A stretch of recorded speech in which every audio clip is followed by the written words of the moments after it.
I just saw the new trailer for the new Hellraiser film, and it's going to be on Hulu, and it's apparently going to be a more, I guess, faithful adaptation of the novel, The Hellbound Heart.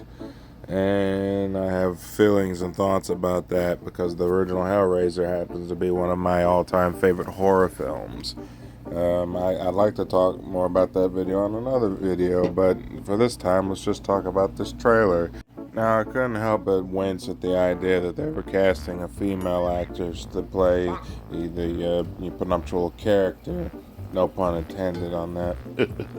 But the thing is that it's actually more accurate to the novel because the character in that was never called Pinhead, nor was it, too blatantly male, as in the casting of Doug Bradley. It was more of a genderless kind of personality that sort of existed between the realms of pleasure, pain, heaven, and hell, which I guess goes into the fact that these beings are the worldly, and they don't differentiate between pleasure and pain anymore.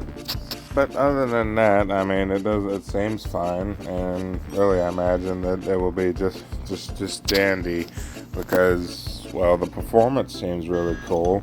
Her voice immediately caught my attention. It's time. Greater delights await. We wish to see you proceed. Feed it. Their blood, their pain. All for us. What is it you pray for? This is definitely a unique and almost Skarsgård-y kind of take on a character, and not necessarily a recasting for the sake of recasting to seem, trendy. My bias comes from the fact that I almost worship Doug Bradley for the tenure he put in as this character. I think Pinhead is literally one of the greatest horror creations of all time. He's the pinnacle, sorry for that pun, the pinnacle of horror movie villains. The box. You opened it. We came. It's just a puzzle box! Oh no. It is a means to summon us. Who are you? Explorers in the further regions of experience. Demons to some. Angels to others. It was a mistake! I didn't mean to open it! It was a mistake! You can... We can't. Not alone. You solved the box. We came. Now you must come with us. Taste our pleasures. Please, go away and leave me alone. Oh, no tears, please. It's a waste of good suffering. Wait, please wait. No time for argument. You've done this before, right? Many, many times. To a man called Frank Cotton.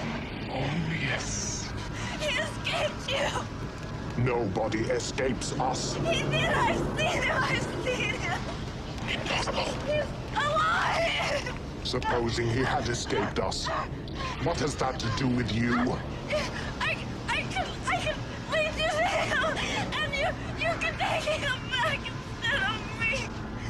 Perhaps we prefer you. I want to hear him confess himself. Then, maybe... But if you hate us, we'll tear your soul apart.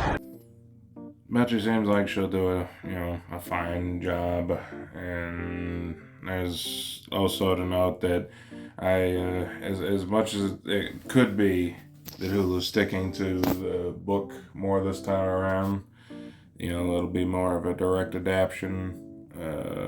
That's also probably not true either, because I've seen the way they did Books of Blood. I don't think they had anything to do with the recent Candyman, but yeah, Clive Barker stuff's been happening again lately too. And I gotta admit, it's been lackluster, and I would like Books of Blood sucked. Like, it just plain sucked. They only adapted, I think, like one actual story in that whole anthology. Candyman, whatever. But at the very least, this one seems better. Maybe it'll turn things around. Maybe it'll finally be that one Clive Barker adaptation that, just that works. But, and truth be told, Clive Barker is hard to adapt. Most of the best adaptions and only really were good because they had his involvement from the very beginning, including as their director. The original Hellraiser, he was very involved with the original Candyman, and he was also very involved with, actually he directed Nightbreed. He directed that one too. So yeah, I do have some concerns, but I also need to really see the film. It'll be out on October 7th, and I will be watching it. And I hope it's not going to be a waste of time, because that's really, it would really be a shame if I have to wait another 20 years to see a batch of, Clive Barker adaptions that are worth a shit. And to be truth, I fully expect that to be the outcome, but you never know. So far, I kind of like this trailer, mainly because even though they've recasted Doug Bradley as the penultimate character, they seem to be taking it in a good direction, a direction that's, unique.